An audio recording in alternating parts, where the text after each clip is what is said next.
Não fale que o conhece.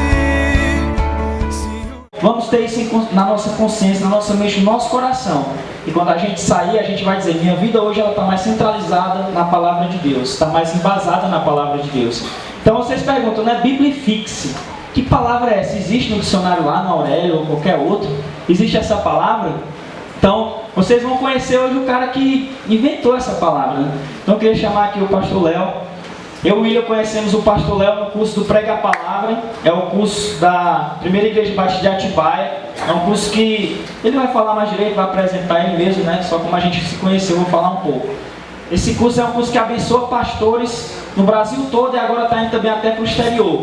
E ele é um dos pastores que ensina outros pastores sobre a importância da pregação, que fala o que a gente cantou naquele louvor, né? O que assim diz o Senhor, e não o que eu acho que ele diz, né?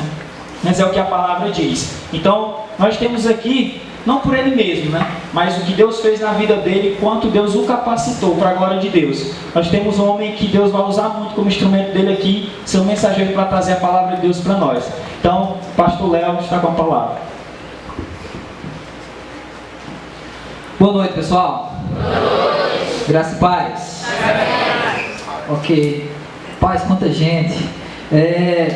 Vocês vão achar engraçado um pouco o meu jeito de falar, porque eu falo pernambuquês, né? Eu nunca aprendi, né, o cearês de vocês, e agora moro em Goiás. O goianês ainda é mais complicado para mim aprender, porque além do ti e do di que vocês falam, eles ainda enrolam o R, igual o pessoal do interior de São Paulo. Então é uma mistura, é uma coisa louca, né? Mas como eu saí do Recife ainda vai fazer 2 anos, então minha linguagem é pernambuquês, né? Para falar o cearês de vocês eu teria que me matricular na Open English, né? Para poder ver se eu conseguia aprender a falar igual vocês, e não consigo. Então eu falo ti e di mesmo, né? Eu falo boa noite, né? Boa tarde, né? É desse jeito que a gente fala. Então assim, eu não tenho dificuldade nenhuma se você achar engraçado o meu jeito de falar.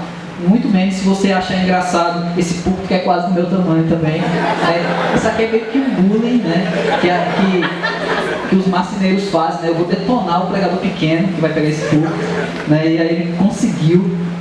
Gente, nós tivemos com o congresso, né, da Jubace, lá no colégio Batista Santos Dumont.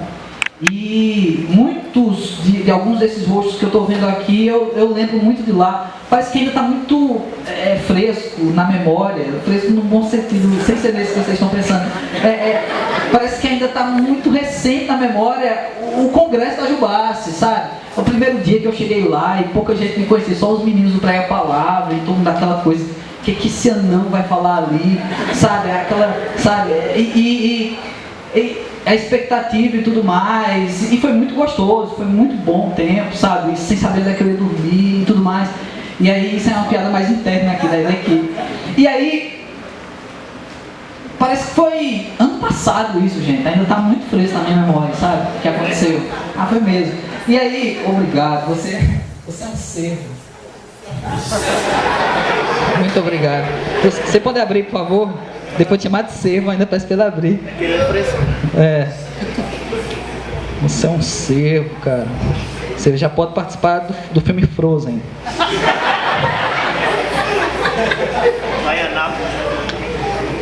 Lá em Anápolis. E aí, quando eu cheguei hoje, pela tarde, né, o Alex com um colega dele, cadê ele? Ele tá por aqui. Ele tá... Oi? Cadê? Ele é um nômade, ele já foi. E aí, qual é o nome dele? Mário. O Super Mário. Aí, e o Alex foram me buscar, eu e a Simone, minha esposa está aqui. E na vinda, quando a gente veio depois fazer esse pequeno rally, foi chegando aqui no acampamento, aí me disseram, isso aqui já é propriedade do acampamento. Eu vi umas cabras, bode, eu vi umas galinhas. Eu disse, que legal, velho, todo mundo no acampamento. E aqui eu tô vendo os animaizinhos também, sabe? A gente vai ter uma noite da arca, né? Já tô vendo, olha. Tem muito animal por aqui. Eu não vou dizer quais são, né? Até porque o Lelé nem não pôde vir, assim. E aí eu tô com saudade dele. O cara fala comigo no Face e tudo mais, né? Mas tem outros animais aqui com a gente. Gente, eu faço parte do Ministério Prega a Palavra, vinculado à Primeira Igreja Batista de Atibaia, em São Paulo. É um ministério que eu não ensino o pastor a contar piada, não é isso que a gente faz. É um treinamento na área de exposição bíblica, é como uma pós-graduação, é um treinamento para quem é teólogo, para quem é pastor, né, se aperfeiçoar na pregação da palavra de Deus, e o foco é justamente esse, é a Bíblia pela Bíblia, é a busca, é o resgate para continuar pregando essa palavra que é maravilhosa e é suficiente para as nossas vidas. Então eu faço parte disso, eu estou no Centro-Oeste, morando em Anápolis, Goiás, como coordenador na região Centro-Oeste do Brasil, e também dou aula pelo Brasil, e já tive a oportunidade de dar algumas aulas aqui também num grupo de pastores aqui de Fortaleza. Além do Ministério Prega a Palavra, eu também estou pastoreando a juventude de uma igreja em Anápolis, e também sou envolvido com mais 2 ministérios, somando 4 hoje, que é a MPC, a Mocidade para Cristo, é um ministério internacional que atua no Brasil nas escolas, é um ministério que evangeliza crianças e adolescentes nas escolas da rede pública, privada, municipal. E a gente tem toda uma estratégia de alcançar as escolas, né, de evangelizar. E também tem um ministério chamado Amparo, é um ministério um pouquinho mais particular, a qual eu ministro aconselhamento para pessoas que têm dificuldades na área da sexualidade, seja homossexualidade, seja lá qual for. E hoje tem sido mais um aconselhamento de crentes com dificuldade nessas áreas, é onde a gente tem atuado. De algum modo, quando eu vinha com Alex Zenon, né, o cara tem nome, parece nome de moto da Honda, e aí, quando a gente vinha, ele pegou e disse: Léo, o pessoal está numa expectativa muito grande lá, sabe, o pessoal que participou do congresso e tudo mais. Eu disse: agora eu estou ferrado, porque eu vou ter que subornar muita gente, porque é muita gente para agradar, dizendo que foi bom o congresso, sabe assim. Imagina se for bom esse acampamento, aí eu vou ter que pagar para todo mundo sair dizendo por aí que foi bom, que o Léo falou legal e tudo mais. Isso aí vai custar muito dinheiro.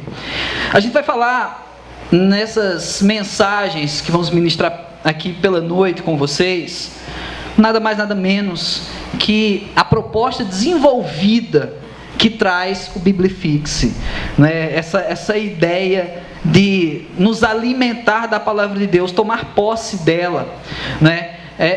Palavras como essa que eu acabei de falar, tomar posse, às vezes elas fazem parte do nosso evangeliquez cotidiano, e a gente quer tomar posse de tanta coisa vinda de Deus, e quando Deus deixou o seu recado, sua palavra, a gente meio que deixa de escanteio, a gente deixa de lado essa palavra que é maravilhosa, é a direção de Deus para as nossas vidas. E isso é muito perigoso para o crente, não é? A gente tem movimentos, ideias que surgem e vão acontecendo, e as pessoas vão absorvendo, vão tomando posse, vão pegando para si. Por exemplo, antes de ontem, eu tenho um amigo que ele é enfermeiro. Por questão de ética, eu não vou dizer qual é a cidade, nem o hospital, muito menos que ele trabalha, mas ele trabalha no hospital de uma cidade do interior do estado do Pará. E aí fica difícil, o estado do Pará é enorme, você não vai ter que investigar muito. E aí esse meu amigo enfermeiro, ele mandou para mim um recado no WhatsApp, dizendo o seguinte: acabou de dar entrada aqui no hospital, um pedido de oração, acabou de dar entrada aqui no hospital uma garota, uma adolescente, né, desacordada por envenenamento. A garota se envenenou, e a mãe dela, que entrou como acompanhante lá na emergência, falou que ela tomou veneno por causa do namoro, por causa de uma decepção com o namorado. E no braço ela carregava uma pulseira "Eu Escolhi Esperar". A minha crítica não é com o movimento "Eu Escolhi Esperar", mas é que sentido isso tem se não tiver palavra de Deus? Qual é o sentido que um movimento, seja lá qual for, vai fazer na vida da pessoa? Porque se for só o movimento pelo movimento, gente, não faz sentido. É uma barganha. Eu faço um sacrifício para Deus me dar o cara, sabe, o príncipe gospel, em cima de um cavalo gospel, sabe? É isso. Muitas vezes é só isso, é uma barganha, é uma troca que a gente quer fazer. E isso é um dos riscos de um movimento sem palavra. Recentemente, eu não sei se vocês receberam pelo WhatsApp um arquivo de áudio de uma mulher que dizia que acordou de madrugada e teve uma revelação do fim de tudo, e que diziam no início que era Fernanda Brum. Aí ela foi até no Twitter dela, disse que não era ela, porque tinha uma voz parecida com a dela e era carioca, né? Aquele sotaque todo enrolado, e ela disse que não era ela e tudo mais. E uma garota lá da igreja ouviu aquele áudio, mandou para mim e perguntou qual era a minha opinião. Eu disse: olha, eu não posso julgar aquilo que está no coração dessa pessoa, se isso realmente aconteceu ou não. Eu não tenho direito de fazer isso. Mas uma coisa que me deixa desconfiado é você ouvir 15 minutos, sei lá quanto tempo tem aquele áudio, de uma palavra de alguém que teve uma revelação de Deus e nem sequer ela cita a Bíblia. Ela cita a revelação que ela teve, como se ela fosse dona da nova revelação. Gente, donos de novas revelações suscitaram os adventistas, suscitaram os testemunhos de Jeová, suscitaram os mormons. São novos reveladores, novas revelações, quando a gente não precisa delas, porque a palavra de Deus é a revelação. E tudo que nós precisamos para viver está nela. Para que inventar novo? A revelação está aqui. Para que buscar novidade? E aí, eu queria compartilhar com vocês um pouquinho, nessa primeira noite, do que eu chamaria de processo biblificador. Na realidade, quando eu inventei essa palavra, a primeira coisa que eu pensei é que isso seria um trava-língua. Isso ia dar muito trabalho para muita gente falar. Eu acredito que o Richardson, a equipe dele lá, deve ter tido muito trabalho para gravar aquele vídeo no começo, que eu deve ter errado bastante, falar Biblifix, né, e tudo mais. E eu treinei na frente do espelho várias vezes para não errar aqui. Nós vivemos num mundo repleto de tecnologia. Isso aí a gente precisa concordar. A tecnologia, inclusive, às vezes mais atrapalha do que ajuda. Por exemplo, um acampamento como esse, que pega TIM, pega Claro, sabe? Tá todo mundo aí no WhatsApp, isso é complicado. A tecnologia, às vezes, mais atrapalha do que ajuda. A humanidade avança exponencialmente e cada novidade gera oportunidades. Né? Antigamente, para o cara ser fotógrafo, ser cameraman, essas coisas, ele tinha que andar com um monte de trambolho. Não era todo mundo que podia ou que tinha vontade de trabalhar com isso. Hoje é o Richardson. O menino só tem couro e osso, sabe? Ele não ia carregar uma câmera daquelas antigas, sabe? E o cara consegue, ele, junto com a namorada dele, já consegue fazer a cobertura completa do negócio. Tecnologia, e essa está sendo ao nosso favor. Ele está filmando isso, depois ele pode usar isso contra mim no tribunal. Mas eu queria que você pensasse a respeito de toda essa tecnologia, e o que a maioria da população não está preparada é para acompanhar o desenvolvimento. Às vezes a gente fica para trás.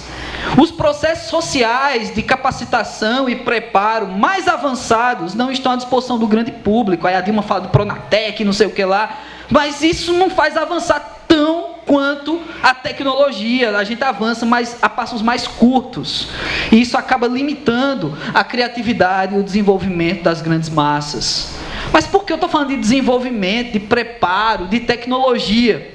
Gente, é fácil concordar que a educação e o conhecimento são de extrema importância para o avanço da humanidade, que vive em constante mudança. Ao surgirem novas necessidades, a humanidade cria novos métodos instrutivos, faculdades, cursos e tudo mais. A prova disso está na criação de novos cursos técnicos, superiores, mas o curso se faz necessário para instruir alguém, para você ser preparado, capacitado para agir naquela área, ser educado e tudo mais. Assim deveria ser na consciência de cada um que se diz cristão. Você deveria ser um pesquisador em busca do conhecimento. O conhecimento que foi dado por Deus desde a criação. Se você abrir a sua Bíblia, ou o aplicativo dela, que seja mais rápido para você aí, em Provérbios, capítulo 2, versículos de 1 a 10, vai dizer o seguinte: Provérbios, capítulo 2, versículos de 1 a 10.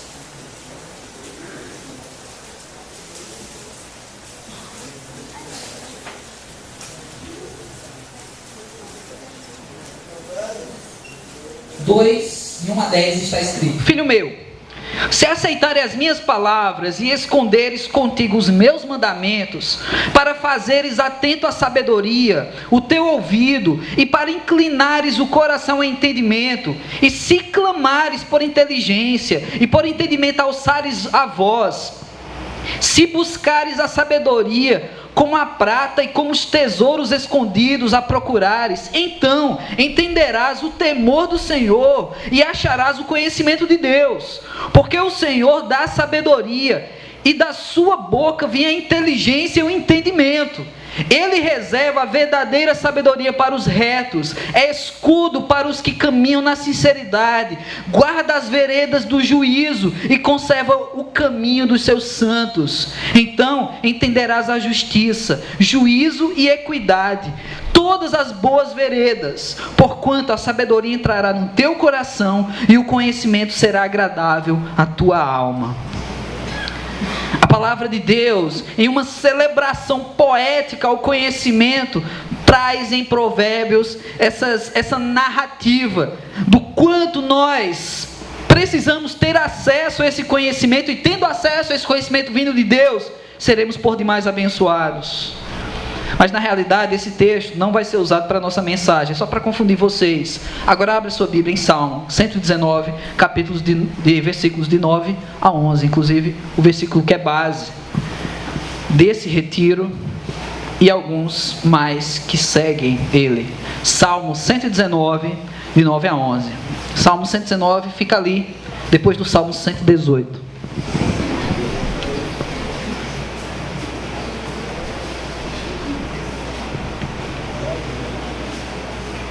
Ajudei vocês já, todo mundo já devia ter achado.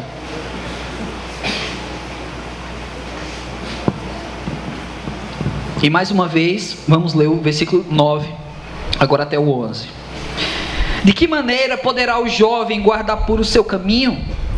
Observando-o segundo a sua palavra. De todo o coração te busquei, não me deixes fugir aos teus mandamentos. Guardo no coração as tuas palavras, para não pecar contra ti. Maravilhoso, amado, eterno Deus, nessa hora, ó Pai, continuamos em culto a Ti, Senhor Deus, mas atentos à Tua voz, atentos à Tua palavra, Senhor Deus. Usa o texto sagrado, Senhor Deus, que Teu Santo Espírito aplique as Tuas verdades em nossos corações. Ó Pai, que não seja eu, que não seja achismos meus, Senhor Deus, mas que Tu fales claramente o que precisamos aprender a partir dessa noite, Senhor Deus. É assim que nós Te oramos, em nome de Jesus. Amém. Esse salmo, esse texto do versículo 9 ao versículo 11, é o texto base para a juventude, a qual eu sou pastor lá em Anápolis. É o texto base que nós vamos trabalhar durante todo esse ano. Palavra de Deus, é o que Deus colocou no coração da equipe da Jubace, Bíblia Fixa, é isso que a gente vai trabalhar também durante esse ano lá com a juventude. Desde a minha chegada em Anápolis, eu fiz algumas pesquisas informais, principalmente em meio aos jovens. Anápolis é uma cidade que hoje reserva um grande número de desviados e desigrejados, por há algumas dezenas de anos já ter sido considerado a capital evangélica do Brasil. A consequência disso não foi muito boa, pelo menos lá. E aí, em meio a tudo isso, eu comecei a observar, antropologicamente, sociologicamente, psicologicamente, é claro, espiritualmente, a movimentação de jovens evangélicos de Anápolis. E eu criei uma teoria, eu cheguei a uma conclusão que para mim foi muito dura, e criei uma seguinte teoria, de que os jovens da cidade de Anápolis e região de Goiás são carentes de nada mais, nada menos que viver uma experiência com Deus.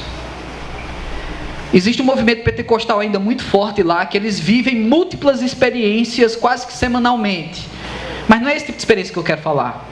Não é aquela experiência que você às vezes vem para um retiro e se sente renovado, passa 1, 2 semanas e depois esfria. Não, eu estou falando aqui que o que a galera está precisando lá, eu não sei aqui, que eu não moro aqui, eu não pesquisei aqui, mas o que a galera está precisando lá é viver a experiência com Deus. Sabe, eu contei no congresso ano passado o meu testemunho rapidamente, como que foi que Deus fez na minha vida. Eu sou um ex-quase padre, roqueiro e hoje pastor missionário, sabe? Então se você quiser saber um pouco mais, vai ficar na curiosidade.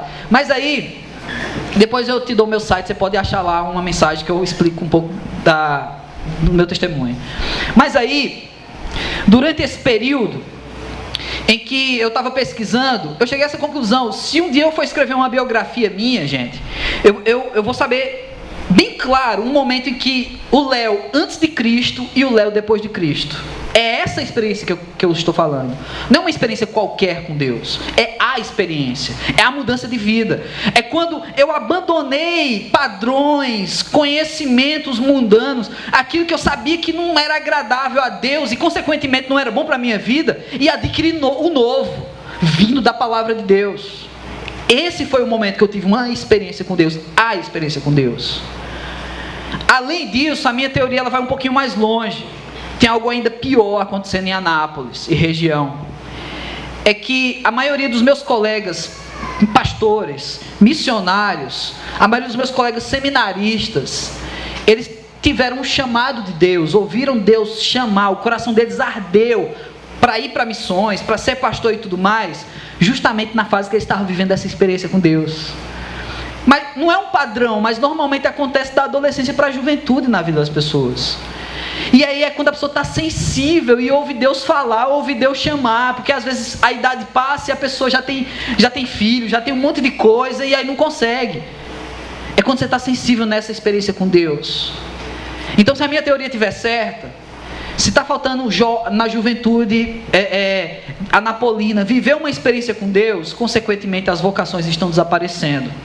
Faça um exercício. Faça agora um exercício. Tenta visualizar aí na tua cabeça, no teu fantástico mundo de Bob aí, a tua igreja num dia que o culto está cheio de pessoas, na sua igreja, a sua igreja local. Seja aqui, seja no interior, seja lá onde for. Olha para os líderes da sua igreja.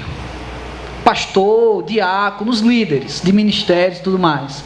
Pensa nessa mesma igreja daqui a 30 anos. Quem são as pessoas que vão assumir o lugar dos seus líderes, dos seus pastores? Para muita gente dá trabalho pensar nisso. Em muitas igrejas não tem ninguém para assumir o lugar de líderes. E às vezes nem nós estamos aptos a dizer, não, eu vou assumir. Por quê, irmãos? A ausência de experiência com Deus tem gerado consequentemente uma ausência de vocações. Você vai olhar para quadro da Junta de Missões Mundiais Batista, você vai ver que a maioria dos missionários estão com 40 anos acima. Os jovens estão desaparecendo de quadro missionário, porque o jovem quer ganhar dinheiro, gente. O jovem não quer saber de fazer missões, é difícil. Você rala pra caramba, quando vai ver não tem nada, passa fome. E aí você fica meio que assustado. Quem sou eu? Deus é o Deus, o dono da prata, do ouro. Eu quero nadar no dinheiro. Depois, quem sabe, eu contribuo com algum missionário que está no campo. Né? Aquela onda, Senhor, eis-me aqui, envia aquele ali. E aí, quando na realidade Deus nos chama para fazer. E para fazer é preciso conhecer. Vamos focar no texto? Mantenha a sua Bíblia aí no Salmo 119, versículos 9 a 11. E eu vou prometer para vocês que a gente vai correr aqui, porque eu sei que primeira noite a gente tem alguns que já estão meio cambaleando aí, cansados e tudo mais. Então, são 9h36 aqui no meu relógio. E prometo para vocês que no máximo 1h a gente está terminando. E aí, esse salmo que a gente acabou de ler, ele faz parte do livro de número 5 da divisão dos Salmos.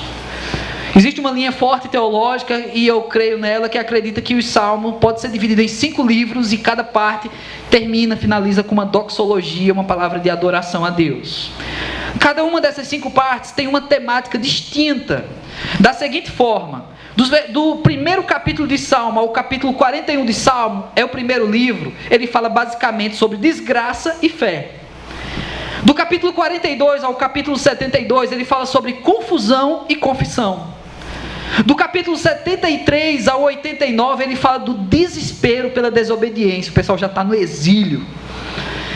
Do capítulo 90 ao capítulo 106, os salmos falam de esperança com o passado. As pessoas estão começando a sair do exílio e lembrando daquilo, quem era Deus e o que Deus deu para eles.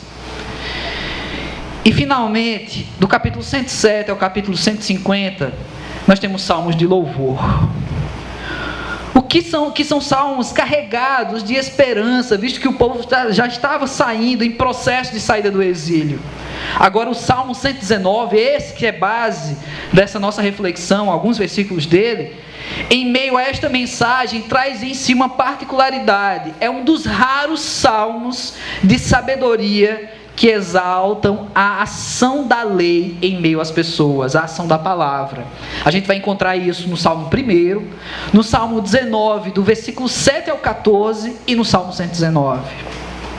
Olhando para esses poucos versículos do Salmo base, dessa nossa reflexão, 119, de 9 a 11, eu penso na seguinte frase: o jovem guarda puro o seu caminho quando guarda a palavra de Deus. Simples assim, mas difícil de viver pra caramba. O jovem guarda puro o seu caminho quando guarda a palavra de Deus. Em primeiro lugar, como bem o William falou aqui no início, nós temos uma pergunta e uma resposta, versículo 9. A pergunta é: como o jovem poderá guardar puro o seu caminho? E eu acrescento essa pergunta: é possível? Eu pergunto isso para vocês, você não precisa responder, apenas pensa: é possível guardar puro o caminho? Será que em meio ao bombardeio que nós temos de pecado, é possível guardar puro o caminho?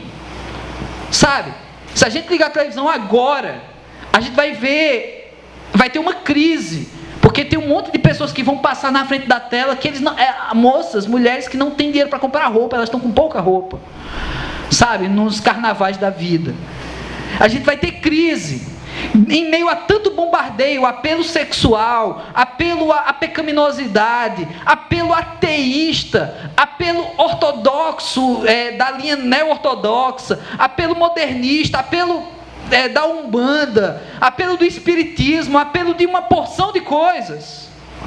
Será que é possível guardar puro o nosso caminho? E o que é que você pensa por essa pureza? Será que é possível? Né? Algumas pessoas dizem: não, puro só Jesus, eu não, sabe? Como alguns dizem: não, santo só Ele, perfeito só Ele. Pois é, guardar puro o caminho não significa ser perfeito, mas almejar a pureza. É isso que eu quero ser, é lá que eu quero chegar, é diferente. Viver um esforço contínuo para que o caminho da vida não seja sujo pelas impurezas que o pecado propõe. E a resposta não encontra-se em nós, graças a Deus. O versículo 19 traz uma pergunta e uma resposta. Essa resposta vem de Deus. Para que este caminho seja norteado pela pureza de Deus, é preciso simplesmente que seja conforme a sua palavra. Por isso, somos carentes, necessitamos tanto da presença da palavra de Deus em nós. Por isso que a juventude tem sido tão fácil de se perder, tem sido tão alvo de correntes filosóficas, tem sido tão alvo de uma porção de coisas que não vem de Deus.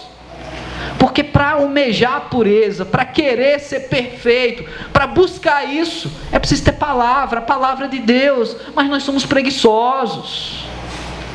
A gente acha que é suficiente ouvir um pastor pregar domingo à noite e sair revestido dessa palavra, como que é algo sobrenatural, sabe? Ou então coloca a Bíblia embaixo do travesseiro e por osmose você vai aprender. A gente acha que sobrenaturalmente algo vai acontecer e sem fazer esforço nenhum. Parece que a maioria do povo que busca o sobrenatural não quer se esforçar para nada. Na realidade, diante disso e dessa perspectiva que eu vou falar agora, o que eu quero possibilitar para que a gente viva nesses dias aqui não é sobrenatural de Deus, é o natural de Deus. Eu ouvi um pastor pregar sobre isso há pouco tempo atrás. Eu achei muito interessante essa linha de pensamento, porque muitas vezes a busca pelo sobrenatural nos faz preguiçosos e a desculpa é o Espírito Santo. Quantas vezes eu já vi pastor chegar dentro do púlpito e dizer: olha, essa semana eu não tive tempo e foi complicado para mim preparar uma mensagem, muita coisa, mas quando eu estava aqui no caminho para a igreja, o Espírito Santo me revelou. Então, a desculpa para você pregar de improviso agora é o Espírito Santo.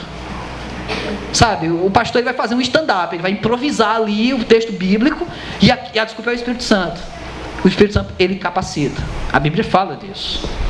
A Bíblia fala do poder do Espírito Santo em nós. Inclusive, o próprio conhecimento não vem não vem da nossa inteligência ou capacidade de entender a teologia. Nós podemos ser meros estudantes, mas o compreender da palavra vem de Deus. A resposta do versículo 9 é que vem dele. É a leitura da palavra dele. É ele que está trazendo essa palavra até nós. Será que a gente faz uso disso?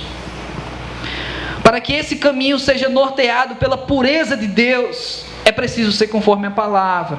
Somente o Criador sabe o melhor para a criatura. Não adianta. a gente querer mudar essa história.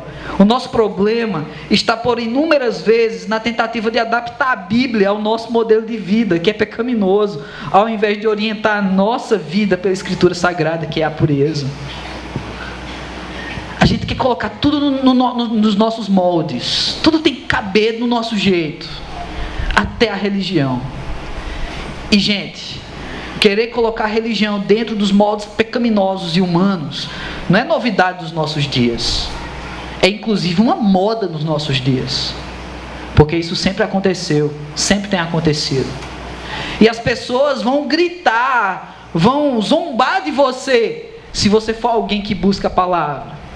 A gente já está vivendo esses tempos. Recentemente, numa discussão com uma garota evangélica, um debate sobre algum tema aí, de alguma palavra um pouco ácida que eu publiquei no Facebook. De vez em quando eu publico algumas palavras um pouco mais ácidas. Eu tive que falar para ela, então quer dizer que é chato ser bíblico, então quer dizer que é chato ser conservador quanto à palavra de Deus? E ela assumiu, é chato sim. Então obrigado, prazer, eu sou o chato, eu sou esse chato, eu sou esse cara, eu prefiro receber esse tipo de elogio. Porque não adianta, gente, você não vai agradar a população se você for bíblico. Eu vou dizer um pouco mais. Você não vai agradar você mesmo se você buscar a palavra de Deus. A palavra de Deus, ela traz confronto. Me perdoe os pastores das igrejas de vocês, me perdoe seus líderes. Eu não quero mexer com a fé de ninguém aqui, mas se você está numa igreja há 5, 10 anos e você nunca foi confrontado, ou o pregador está errado do jeito que ele está pregando, ou é você que não quer engolir o que ele fala. Porque a palavra de Deus, ela confronta. A palavra de Deus leva-nos a ter realmente um derramar diante de Deus. Deus, eu não sou merecedor, eu não sou essa pessoa que a tua palavra diz quem eu sou, mas Ele quer que a gente seja. Ele quer que a gente seja. O versículo 10 desse texto que nós lemos é uma oração. Logo o texto segue com uma oração que revela a intimidade do salmista. Nesse versículo ele declara uma busca dedicada por Deus. Aqui não trata-se de religião, é de todo o coração, uma entrega verdadeira por fé ao nosso Deus.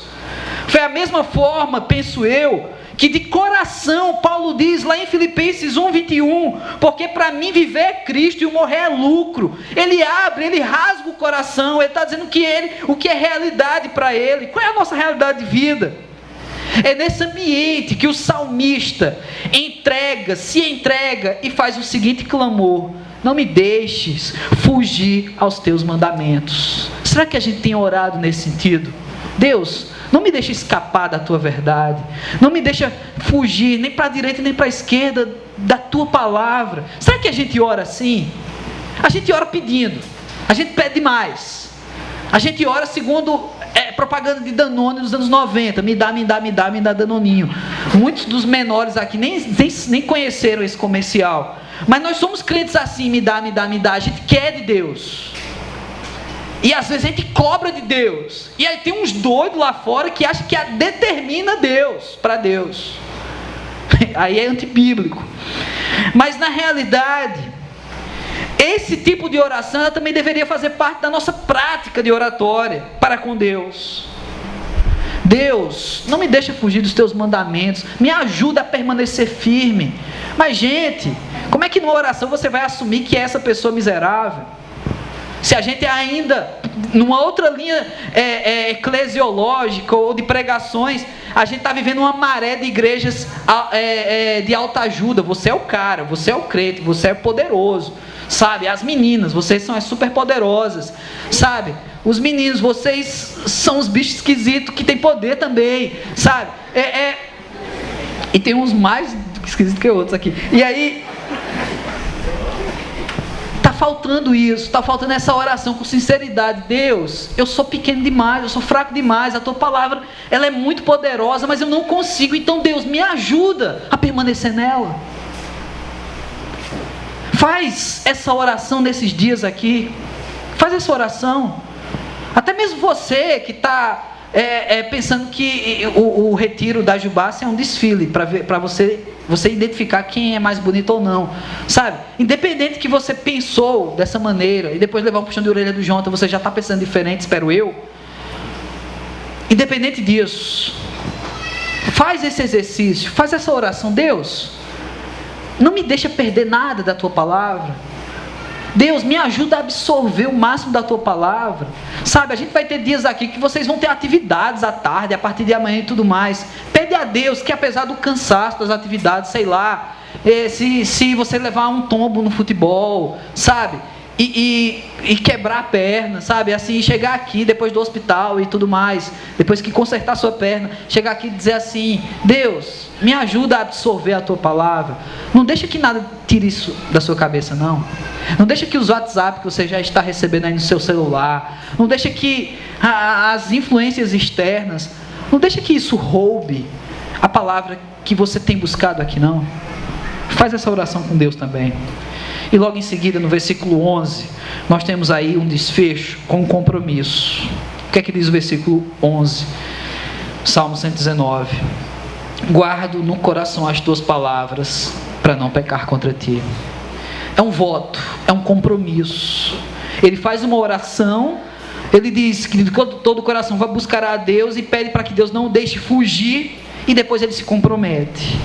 Eu acho interessante, você já deve ter visto uma daquelas Bíblias chamadas Bíblia Promessas. Quem já viu uma Bíblia Promessas aqui? Quem já viu? Não tenha vergonha, não. Eu vou fazer bullying com você, não. Não hoje. Onde as promessas de Deus são destacadas do texto, né? Algumas é em vermelho, outras é grifada, mas de alguma forma é destacado do texto.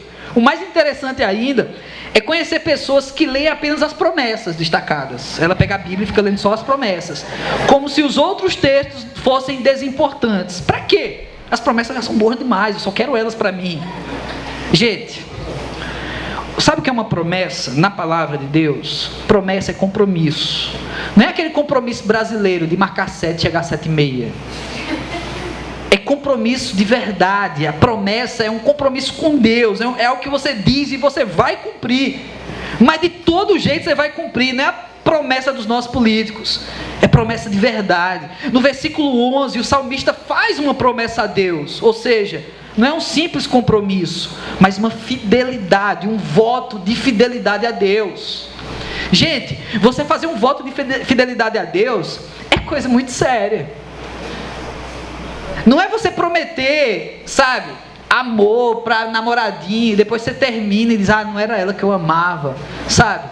Ai meu Deus, eu me confundi, sabe? Você mandava coraçãozinho no WhatsApp, coração azul, coração vermelho, coração rosa, sabe? Todas as cores de coração que tem no WhatsApp. Aí depois ele diz: ah, não era aquela pessoa, né? Feita a menina de 14 anos que dizendo que estava apaixonado e tudo mais, sabe?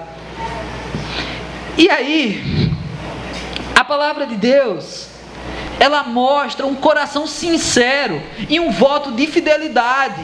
É: Deus, eu quero fazer isso e vou fazer. Porque não é um namoradinho que depois termina e depois esquece que eu te amava. Não.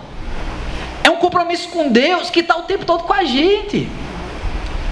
E o interessante de Deus é que Ele cria, digamos, essa expectativa de que você cumpra. Mas Ele não fica, de certo modo, pegando no teu pé para você cumprir essa promessa. Mas eu sei que preciso. Essa consciência tem que partir de mim. Essa consciência tem que partir de você. Gente, eu não tenho um efeito mágico, uma proposta mágica para colocar em você a motivação pela palavra de Deus. Eu não tenho como fazer isso aqui. Meu compromisso nas noites em que a gente vai compartilhar aqui a palavra de Deus é te deixar tão preocupado, é deixar você quase depressivo da necessidade que você precisa da Bíblia, que você vai sair daqui, vai ler, e vai reler e vai buscar essa palavra. Eu não estou trazendo aqui um processo mágico que vai fazer você acordar: nossa, eu já sei da Bíblia, eu sei de tudo que está na Bíblia, sabe? Aí você já sai dizendo palavras de Deus em todo lugar. Você vai para a escola: não, agora eu já sei, pastor Léo trouxe uma mágica lá, sabe? E já chega: gente, eu já sei da Bíblia. O pessoal: então fala algum texto. A voz A voz do povo é a voz de Deus, sabe? Você já começa a declarar a Bíblia, sabe? Achando que é Bíblia, não tem nada a ver com Bíblia. Começa a cantar Tales, sabe? Achando que é Bíblia. E aí o negócio começa a ficar complicado, sabe? Aí começa a ouvir um cara, aí o cara aparece na televisão, no YouTube, dizendo que não, o meu trio é o trio elétrico. Aí você, puxa, esse cara é de Deus, esse cara é um herege. O mesmo coração, eu não quero acabar com a fé de ninguém aqui, viu, gente? Depois, se você se sentir ofendido com alguma coisa que eu falei aqui, ou do nome de alguém, ou de quem eu nem falei do nome, quiser conversar comigo, a gente conversa nos intervalos aí. Se você quiser bater em mim, a minha esposa já veio vestida de Mulher Maravilha para me defender. O mesmo coração que busca Deus com todas as forças, que é o coração desse salmista, aqui chegando no versículo 11, é aquele coração que arquiva as palavras dadas por Deus nas Escrituras. Tudo deve fazer parte do mesmo ciclo. Ou seja, não há busca por Deus sem a palavra de Deus. Isso não existe. Esse tipo de religiosidade que tem ensinado busca por Deus sem palavra de Deus é outro Deus. Deve ser algum Deus do Olimpo. Porque o nosso Deus, aquele a quem nós temos cantado aqui nesse lugar, aquele a quem nós temos orado, aquele a quem nós temos abraçado uns aos outros em nome desse Deus, esse Deus, para viver uma busca por Ele, sem a palavra dele não adianta. Aqueles que trazem novas revelações, que não são do contexto ou do texto bíblico, eles são meros figurantes, que criam seguidores de figurantes, desviando o olhar do verdadeiro protagonista da raça humana. Mais uma vez, temos a resposta da pureza do versículo 9. Como poderá o jovem guardar puro o seu caminho? Só que aqui em tempo presente, guardo no coração as tuas palavras para não pecar contra ti. É desse jeito que se guarda puro o nosso caminho. Assim devem ser todos nós, vivermos uma busca desenfreada pela pureza, não pelo pecar. E esse dia, essa busca deve começar agora, deve começar hoje. Não importa se você é crente há 10, 15, 20 anos ou há 3 horas que você é crente, não importa. Essa busca deve começar hoje. Essa é a primeira palavra desse processo biblificador que a gente vai compartilhar com vocês. Eu quero fazer uma oração por você. Eu queria chamar o grupo de louvor, nossos colegas, no programa da Xuxa, tudo mais. Que agora eu ouvi falar que é o Saulo do Arrocha, mas melhor vocês não falarem isso, porque ele é do axé. Porque ele é do axé. Pablo tá agitando ali, depois você se acerta com ele ali. Eu não vou nem falar o que ele falou. Gente, eu não sei se você já tinha alguma música programada, mas eu queria fazer um pedido, sabe? Preletor tem essas coisas, né? Tem um microfone na mão e vai passar vergonha. Não é uma outra música, não. Eu queria que vocês tocassem novamente a primeira música, porque houve um probleminha com o Data Show e nem todo mundo viu a letra. Eu queria que repetisse ela, porque a letra dela é muito massa. Não, mas não foi o Alex, não. Foi eu tô defendendo. Foi alguém que pisou aqui, que estava cantando justamente aqui. E aí? Enquanto os instrumentos vão se preparando aqui e o violão vai dedilhando ali, eu quero orar com vocês. Vamos ficar de pé, despertar um pouquinho.